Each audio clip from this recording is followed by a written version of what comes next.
dans le cadre de ces échanges aujourd'hui. Voilà, donc je suis très heureux de pouvoir achever ce programme par un débat avec vous tous sur un sujet que j'imagine passionnant. Merci.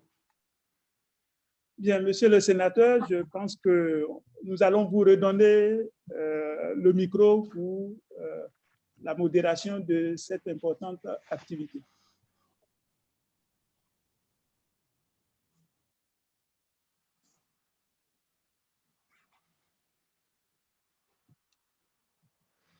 Très bien, je vous remercie.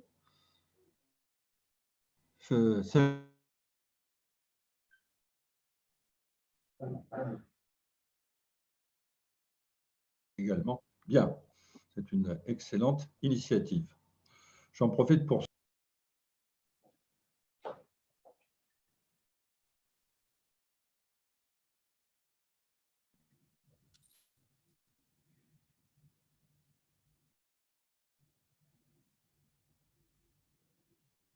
Monsieur le sénateur, votre micro, vous l'avez coupé.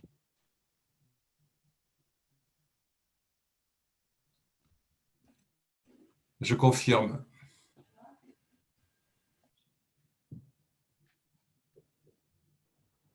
Le micro est désactivé. Ouais, nous n'avons plus de son. Alors, là, est-ce que là, c'est mieux? C'est parfait. Vous m'entendez? Vous m'entendez? C'est bon. Et je terminais la présentation des organisateurs avec une mention du CNAC, qui est le comité de lutte anti-contrefaçon aux faux médicaments. Le trafic des faux médicaments est un grand fléau, on le sait, dans le monde, et particulièrement en Afrique, où il représente 60 à 80% du marché, dans les rues, mais aussi en officine. Et donc, nous devons déplorer des dizaines de milliers de morts à la suite de l'utilisation de ces faux médicaments, soit qu'on ait trompé les gens de leur maladie, alors que le produit était parfaitement inutile, soit même que le produit soit lui-même, le dit le professeur Gentilini, qui était le directeur de la santé, il y a une double peine: tuer des malades en les trompant et tuer des malades pauvres. Parce que bien sûr, les causes sont connues, les prix des médicaments sont élevés et inabordables pour beaucoup de la population africaine. Le fait que la lutte contre la contrefaçon soit faible, difficile et faible, rendu difficile et faible par le manque de moyens, par la corruption, et j'ajoute que c'est une activité extrêmement rentable. C'est beaucoup plus intéressant de fabriquer des faux médicaments, ça rapporte infiniment plus que de braquer un fourgon bancaire ou une succursale bancaire. Et les peines sont malheureusement pour l'instant beaucoup trop longues de médicaments sur le continent africain lui-même. Et c'est certainement une des choses dont nous aurons à parler. Nous nous interrogerons sur la manière de lutter contre ce fléau. Nous dirons un mot sur le rôle des offices de propriété intellectuelle, puisque nous avons la chance d'avoir sur le rôle du LEM et de la LIPA. Nous parlerons ensuite des faux médicaments, nous essaierons de les définir. Monsieur Rochigneux, Monsieur Roger, Monsieur Batanga, nous en parlerons. Nous parlerons des conventions internationales qui permettent ou qui devraient permettre de lutter contre ce fléau. Je pense à Medicrime et la traçabilité, comment suivre le médicament et comment être sûr qu'il est original. Nous parlerons de la flexibilité des accords internationaux en matière de produits pharmaceutiques, les fameux ADPIC, et c'est un sujet qui est particulièrement sensible en ce moment, et même en Europe, nous avons un débat pour savoir s'il faut des licences obligatoires sur les vaccins Covid, anti-Covid. Et bien sûr, nous aurons une séance de questions-réponses. Voilà le programme, très rapidement brossé. Et je pense que le mieux, c'est de tout de suite commencer notre programme avec le rôle des offices de propriété intellectuelle. Je cède la parole soit à M. Faure, soit à M. Boussou. C'est à eux de voir entre eux dans quel ordre ils souhaitent intervenir. Bien, merci, monsieur le sénateur Young. Denis Boussou m'indique qu'il m'appartient de commencer. Donc je suis fortement honoré. Voilà. Alors, je vais aborder le sujet en décrivant le lien qu'il y a entre l'innovation et les médicaments. C'est un sujet évidemment qui est extraordinairement sensible, important et qui prend une dimension toute particulière dans le cadre de la crise sanitaire que nous connaissons, puisque on sait bien les médicaments, les traitements et les vaccins sont au cœur d'une actualité assez brûlante. Mais ce que je voudrais vous dire, c'est que je crois que sur ces sujets-là, c'est encore plus sensible parce que la problématique qui nous intéresse nous place au carrefour de deux sujets qui sont critiques. Le premier, c'est l'accès aux soins de manière générale, et évidemment, c'est un sujet que rien ne saurait entraver, c'est fondamental dans toute société.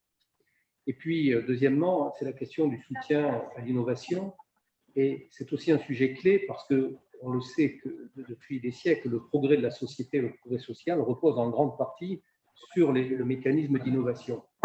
Et donc, traiter un sujet qui se trouve au carrefour de deux sujets, accès aux soins et soutien à l'innovation, rend précisément le thème d'aujourd'hui particulièrement important. Et ce que je voudrais, c'est qu'on n'oppose pas les deux sujets, mais qu'au contraire, on essaye de les conjuguer parce que c'est ça, je crois, qui peut nous amener à la solution.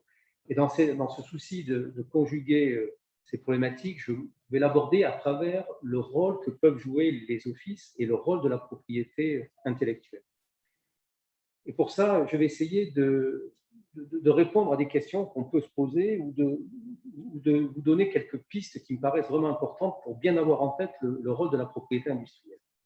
Alors, première idée que je voudrais développer, c'est que les titres de propriété industrielle ont pour objet d'encourager l'innovation. Encourager l'innovation et non pas la freiner. Alors, c'est important d'abord parce que l'innovation, c'est une clé essentielle pour résoudre tous les défis, la plupart des défis de nos sociétés contemporaines. Aujourd'hui, bien sûr, les traitements, les médicaments ne peuvent être trouvés que par un effort majeur d'innovation, mais les questions d'environnement, les questions d'énergie, les questions d'accès de tous à l'éducation par le numérique, des nouveaux services, tout ça repose finalement sur l'innovation. Voilà. Et donc, cette innovation, elle est venue clé pour l'évolution des sociétés. Mais pour pouvoir innover, il faut pouvoir faire deux choses. Un, investir. Et deux, prendre des risques. Je ne connais pas de processus d'innovation qui naissent comme ça ex nihilo. Il y a toujours une nécessité d'investissement et une nécessité de prise de risque. Et ça ne peut fonctionner que si on assure un cycle économique vertueux derrière, c'est-à-dire qu'il faut que ceux qui investissent et qui prennent des risques puissent amortir et avoir un retour sur l'investissement qu'ils ont fait. Sinon, qu'est-ce qui va se passer? Eh bien, il n'y aura plus de prise de risque, plus d'investissement, et malheureusement, je pense qu'il n'y aura plus d'innovation. Donc, on voit bien qu'il faut pouvoir entretenir ce mouvement, et précisément ce que permet la propriété générale, de manière générale, et typiquement le brevet pour l'innovation technologique, c'est de donner de la visibilité et de donner une capacité de retour sur investissement à ceux qui s'engagent dans cette innovation. Et donc, le brevet ne freine pas l'innovation, mais il l'encourage. Et parfois, on me dit, mais oui, mais pas du tout, le brevet, c'est un frein à l'innovation parce que, comment dire, ça donne une exclusivité, ça protège, ça isole le savoir. Et là, je pense que, encore une fois, c'est une fausse vérité parce que la réalité, c'est que lorsqu'on dépose un brevet, toute la connaissance qui est dans le brevet, et un brevet, une demande de brevet doit décrire exactement l'innovation. C'est-à-dire qu'en lisant le brevet, on doit être capable de comprendre exactement l'innovation et comment on la réalise. Et tout ce qui est déposé sous forme de brevet est publié à 18 mois maximum. Donc, ça veut dire que toute la connaissance qui est protégée par un brevet, elle est, et dans tout l'état de l'art, est mise à la disposition, finalement, de la communauté, de tous. Et donc, l'état de l'art est disponible pour tout le monde à travers le brevet, ce qui permet, encore une fois, d'alimenter le processus d'innovation parce que chacun peut s'inspirer de tout ce qui existe et avoir accès à l'état de l'art. Donc, le brevet ne freine pas l'innovation parce qu'il ne la masque pas, au contraire, il la divulgue. Et c'est l'inverse, ça serait plutôt protégé par le secret qui entraverait l'innovation, puisque qui dit qu'il protège son innovation par le secret, c'est ne pas mettre les progrès qu'on a réalisés au profit des autres, alors que le brevet, précisément, le permet. Donc, encore une fois, le brevet est plutôt un facteur d'accélération de l'innovation et pas de frein.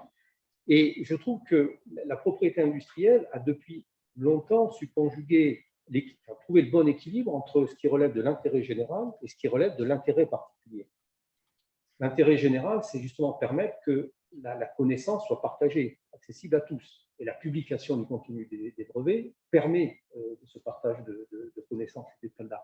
Et l'intérêt particulier, c'est aussi de faire en sorte que ceux qui ont pris les risques dont j'ai parlé puissent avoir ce retour. Et donc, le brevet arrive à résoudre, pas de manière parfaite, parce que je ne suis pas sûr que la perfection existe, mais en tout cas, c'est un équilibre extrêmement subtil entre ces intérêts généraux et particuliers qui peuvent paraître contradictoires en première analyse, mais qui en réalité ne le sont pas tant que ça. Alors, maintenant, si je regarde le cas particulier de la santé, pour en venir au sujet plus précis que nous regardons, il faut voir que ce processus d'innovation dont je parlais, si je prends la mise au point de médicaments, par exemple, c'est un processus qui est particulièrement long et particulièrement risqué. On est dans un domaine, l'industrie de la santé, où les choses sont vraiment difficiles. D'abord, pour mettre au point une nouvelle molécule, un nouveau traitement, il faut une recherche fondamentale, souvent approfondie, amont, pour travailler sur les molécules, leur compréhension. Et là, ça se fait souvent, d'ailleurs, en partenariat public-privé, parce que beaucoup de laboratoires sont financés, au moins en partie, par le public. Donc, quelque part, en amont du processus d'innovation, il y a aussi souvent, à travers les universités, par exemple, de l'injection de crédit public. Ensuite, une fois que cette recherche fondamentale a permis de franchir une étape, il faut conduire une recherche appliquée pour développer plus particulièrement les molécules, les médicaments, les procédés. Et là encore, il y a beaucoup d'étapes à franchir. Si je prends un exemple, pour un composé, et c'est très sélectif, si je prends un exemple, pour un composé nouveau qui est commercialisé, regardez, il y a au départ en amont de la chaîne à peu près 5000 à 10 000 composés qui sont étudiés. Il y en a 250 à peu près qui arrivent en essai préclinique, 5 qui arrivent en essai clinique et 1 finalement qui va donner lieu à une vraie avancée médicale. Donc on voit que ce processus, il y a beaucoup de pertes en ligne. Et puis, une fois qu'on a trouvé la bonne molécule, il faut créer tout le procédé qui permet de la fabriquer en grande série, de manière reproductible. Et puis, une fois qu'on est capable de savoir qu'on la produit, il faut la tester physiquement pour avoir les autorisations de mise sur le marché. Et là, ça se passe par phase, vous connaissez, donc c'est des phases où on teste d'abord sur quelques dizaines de personnes, phase 1, puis phase 2 sur quelques centaines, et puis phase 3 sur quelques milliers de personnes. Et quand on passe ces phases-là, si on estime que le rapport coût-bénéfice du médicament est bon, alors on a l'autorisation de mise sur le marché. Mais regardez, une fois qu'on arrive dans ces phases, c'est pareil. La phase 1, où on teste vraiment de manière très amont sur quelques dizaines de personnes, le taux de succès, c'est à peu près 70%. Quand on passe la phase 2, le taux de succès, c'est 1/3. Donc, il n'y en a qu'1 sur 3 qui réussit. Et la phase 3, donc à large échelle, c'est 1/4 à 1/3 de succès. Donc, vous voyez, pour arriver à conduire toutes ces phases, depuis la recherche amont, la recherche appliquée, la sélection des molécules, les tests cliniques, cet entonnoir est très long, très coûteux, et donc on voit bien qu'il n'y a pas un mécanisme comme la propriété industrielle pour permettre d'avoir le bouclage économique dont je parlais. Il y a fort à parier que cette chaîne s'arrêtera et que là, pour le coup, on ne bénéficiera plus, malheureusement, des médicaments dont nos sociétés ont besoin. Et qu'est-ce qui permet de faire en sorte que ce cercle est vertueux? C'est que la rentabilité de l'exploitation de la nouveauté, du médicament, c'est ça qui permet de financer le site amont de la recherche et de recommencer pour chercher le progrès suivant, à s'attaquer à la maladie suivante ou à l'épidémie. Et puis, il faut avoir en tête une chose, c'est que la propriété industrielle, en matière de brevets, ça nous donne une protection, une exclusivité d'exploitation. Je pense que maintenant on a compris l'intérêt, que pour une période donnée. Un brevet, c'est 20 ans maximum de protection. Et alors,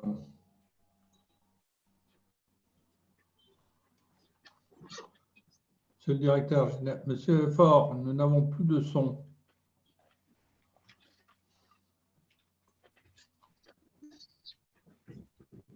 est-ce que vous m'entendez mieux là? Là, je suis repassé en vert. Voilà. Alors, oui. Vous m'entendez mieux, monsieur le sénateur? C'est bon. C'est bon. Super. Alors, je continue. Alors, autre question. Je vous entends.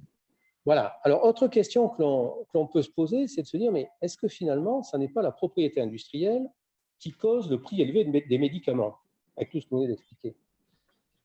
Mais non, je crois que si vous remémorez ce que je viens de dire, ce qui cause le prix élevé des médicaments, c'est les forts investissements et la longueur du cycle. C'est ça qui fait que le prix du médicament est élevé, parce que c'est très coûteux pour le développer, et forcément, le prix de vente va se retrouver érossé. Aujourd'hui, mettre au point une nouvelle molécule, pour vous donner un ordre de grandeur, ça coûte en moyenne 1 milliard d'euros. C'est 1 milliard d'euros. Il y a 10 ans, il y a 20 ans, c'était 10 fois moins. Donc, vous voyez que c'est de plus en plus complexe et de plus en plus coûteux. Et encore une fois, s'il n'y a pas un mécanisme qui permet d'amortir ce processus, il n'y aura plus d'innovation parce qu'il n'y aura plus d'acteurs capables d'investir ces sommes-là pour aller de l'avant. Et d'ailleurs, il faut avoir en tête que l'industrie pharmaceutique, si on la compare à d'autres secteurs industriels comme l'automobile, l'aérospatiale, eh bien, le secteur de la pharmacie est celui qui, en proportion, investit le plus dans la recherche amont, précisément parce qu'on est dans des domaines à très haute technologie, avec des processus très longs et très compliqués. Enfin, pour aller vers une conclusion partielle, je pense qu'il faut aussi avoir en tête qu'en matière de santé, la propriété industrielle, ça permet aux entreprises, aux acteurs qui investissent, d'attaquer des sujets, d'investir dans des domaines sans lesquels personne n'investirait. Je vais vous donner 2 exemples. Tout ce qui est pédiatrique, les médicaments et les traitements pour les enfants demandent des tests beaucoup plus longs que les tests pour les traitements sur les adultes. Ce qui veut donc dire que le processus que j'ai décrit est encore plus long et plus coûteux. S'il n'y avait pas ces certificats complémentaires de protection, on n'aurait pas une telle déclinaison de médicaments pour enfants. Or, on se rend bien compte que c'est quand même critique. Deuxième sujet, les maladies orphelines. Heureusement, c'est un marché de niche, pardon pour le terme de marché de niche, c'est certainement pas approprié, mais ça s'applique qu'à peu de cas.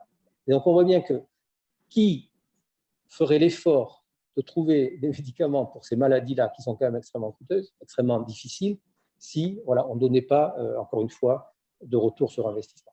Voilà, donc la propriété industrielle, vous voyez, ça n'est pas l'ennemi de l'innovation, ça n'est pas l'ennemi des médicaments. Au contraire, c'est ce qui permet, dans un cycle économique avec un jeu d'acteurs assez complexe, de trouver un équilibre d'ensemble qui fait que tout ça s'équilibre et permet de garder cette marche vers le progrès, sachant qu'au bout du bout, une fois que les protections s'arrêtent, et elles durent au plus 20 ans, voire un peu plus avec les certificats complémentaires de protection, mais au bout du bout, tout ceci tombe dans le domaine public, pour reprendre la formule consacrée, et donc, typiquement, les médicaments peuvent être généricisés et donc produits sans avoir de royalties à payer, et donc être vendus bien moins cher.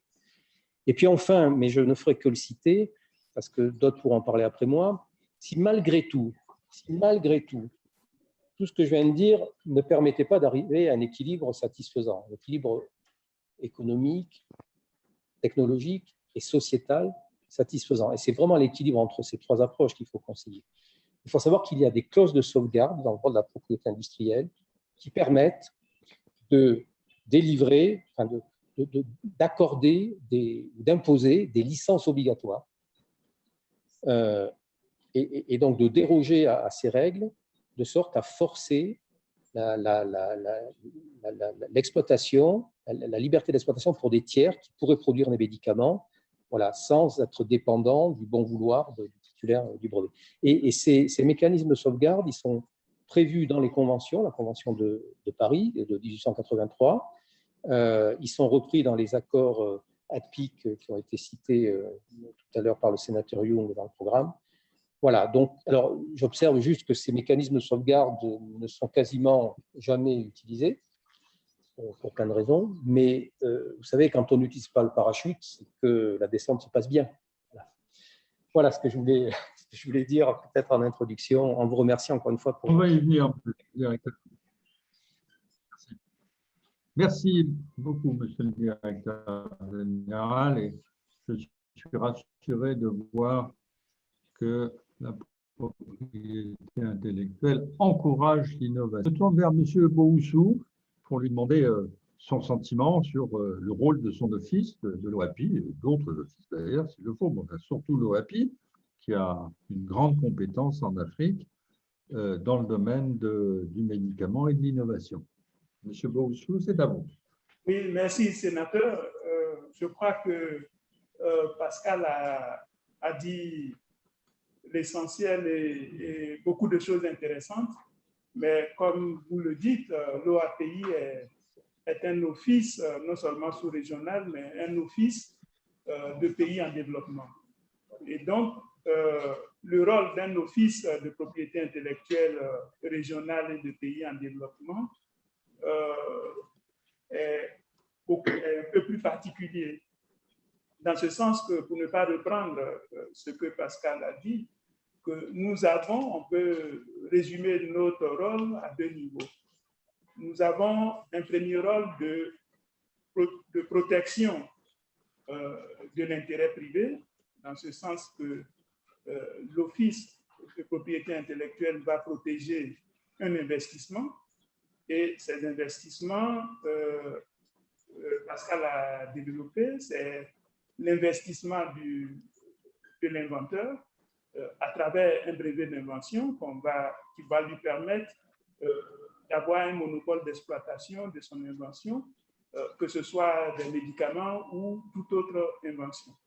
Et donc, de ce point de vue-là, c'est le rôle traditionnel d'un office de propriété industrielle, et l'OAPI ne déroge pas à cela. Et malheureusement, lorsqu'on parle de protection de l'investissement, la perception que la plupart de nos concitoyens ont, c'est que la création intellectuelle n'est pas considérée comme un investissement. Or, il s'agit là d'un investissement qui est non seulement créateur de richesse, mais créateur de bien-être social à travers les médicaments dont on parle aujourd'hui. Le deuxième volet sur lequel j'aimerais plutôt insister, c'est qu'un office de propriété intellectuelle d'un pays en développement est en fait un vecteur de développement technologique. Et c'est dans ce domaine-là que le rôle de l'OAPI en matière par exemple, de médicaments et autres peut être mis en exergue. Il est clair que les États membres de l'OAPI ont un grand besoin d'accès aux médicaments.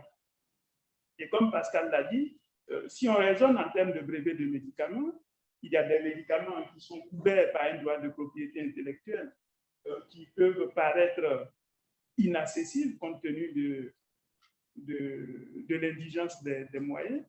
Mais ce qui est tout à fait accessible à nos pays, c'est l'information technique, l'information qui est contenue à travers les documents brevets que l'Office détient. Ce qui veut dire que le rôle d'un office comme l'OAPI, c'est un rôle de facilitation de l'accès à l'information technologique pour les pays ou les individus qui souhaitent mettre à la disposition de leur population des médicaments. À ne raisonner que les brevets qui sont tombés dans le domaine public, et pour notre office, cela constitue la majorité de l'information détenue par un office de propriété intellectuelle tel que l'OAPI. Alors, dans le domaine du médicament particulièrement, je l'ai dit, étant un office de pays en développement, nous avons une autre mission aussi d'accompagnement de l'activité inventive dans le domaine des médicaments. Et cela est connu sous le nom de Initiative de Libreville, qui consiste à encourager les chercheurs des États membres à mettre au point des médicaments à partir non seulement des savoirs endogènes, mais à partir aussi des ressources génétiques qui sont sur nos territoires. Et pour ne pas être long, de ce point de vue, il y a un soutien également en tant qu'office non seulement au dépôt de brevets, ce qui est contrairement aux pays, aux offices de pays développés, l'OAPI subventionne à 80% toutes les demandes de brevets pourvu que le demandeur soit économiquement faible.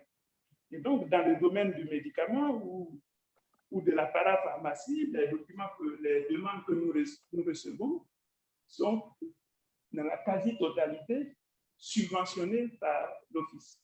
Donc, voici en quelques mots, en complément de ce que Pascal a dit, ce que nous faisons en tant qu'Office.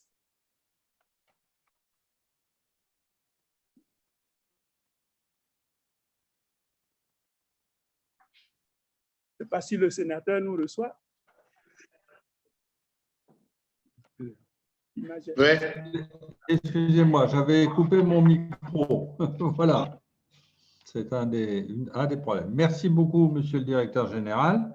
Et c'est très intéressant d'apprendre qu'il existe cette initiative de Libreville qui permet d'encourager l'innovation en matière de médicaments et sans doute la protection de la biodiversité, qui est encore un autre objectif que tous nos pays poursuivent. Alors là, nous avons eu le secteur public, les deux offices de propriété intellectuelle, et je me tourne maintenant plutôt vers le privé, et je vais demander au LEM et au LIPA de se présenter, d'expliquer quelle est leur action en Afrique. Nous avons Madame Julie Acedo pour le LEM et Monsieur Jean-Marc Bouchez pour la LIPA. Vous avez 10 minutes tous les deux, donc vous vous arrangez. À vous. Bonjour.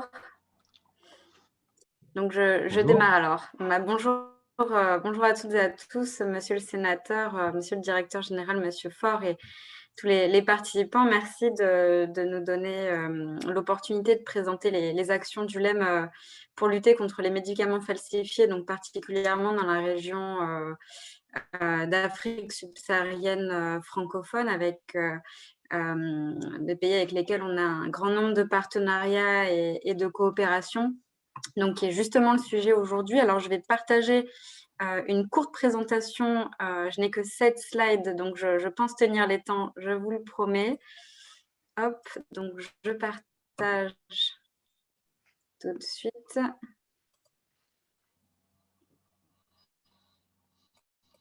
Alors, vous devriez voir peut-être mon écran, je pense. Parce qu'on m'a donné donc, comme direction donc les enjeux et les succès de la coopération en Afrique. Donc, c'est vrai que la question de la coopération et du partage d'informations est un peu plus important dans le contexte que nous vivons actuellement. On l'a rappelé dans les... Il y a un micro qui est... Fermez bien vos micros, ceux qui ne parlent pas. Oui, merci. On l'a rappelé dans les présentations introductives, mais le contexte sanitaire que nous vivons aujourd'hui favorise la recrudescence des médicaments falsifiés. Ah, Merci. Et donc, nous avions hier encore une réunion avec les autorités de régulation pharmaceutique et les directions de la pharmacie et du médicament d'Afrique subsaharienne. Et nous avions eu l'honneur de recevoir Interpol qui nous a rappelé donc, des récents chiffres justement sur les saisies depuis mars 2020. Donc, avec l'opération Pangea 13 qui a été lancée le 3 mars 2020, 100 millions d'articles, blouses, gants, lunettes et de chloroquine qui ont été saisis dans les pays d'Afrique subsaharienne, le démantèlement récent d'un réseau en Afrique du Sud et en Chine avec 2400 doses qui ont été saisies et 4 arrestations à ce jour en Chine. Donc, des chiffres qui nous alertent et qui nous montrent que la lutte n'est pas terminée et malheureusement les réseaux s'intensifient. Et bien sûr, en parallèle, la propagation de fausses informations. Alors, comme on les appelle dans le jargon anglophone, les fake news, qui ne sont pas que l'apanage des pays occidentaux. Et en Afrique, on le voit bien, c'est un gros problème là, ces derniers mois avec, je vous l'ai mis dans la présentation, hein, des messages tels que Barack Obama qui aurait recommandé de ne pas se faire vacciner, ou le professeur Didier Raoult qui aurait déclaré que le virus a été créé par les États-Unis. Enfin, bon, des mensonges, bien entendu, qu'on voit proliférer sur les réseaux sociaux. En République démocratique du Congo, 3 enfants qui sont décédés après avoir ingéré une plante qui était présentée comme proche de la chloroquine. Donc, voilà, donc tout ça pour rappeler l'importance des enjeux de coopération et du partage d'informations comme on le fait cet après-midi. Donc, au niveau du LEM, hein, donc, le LEM, donc, nous représentons les entreprises du médicament qui opèrent depuis la France, mais au niveau de la direction internationale, nous menons donc de nombreuses activités justement de coopération donc, pour lutter contre les médicaments falsifiés.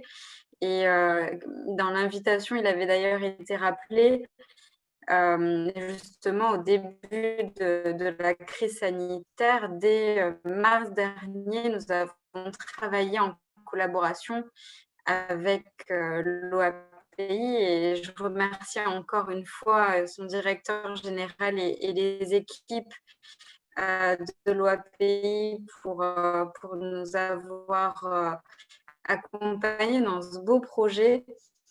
Également les équipes de l'INPI et de la LIPA, l'association pharmaceutique locale. Donc, on a pu créer ensemble un spot de sensibilisation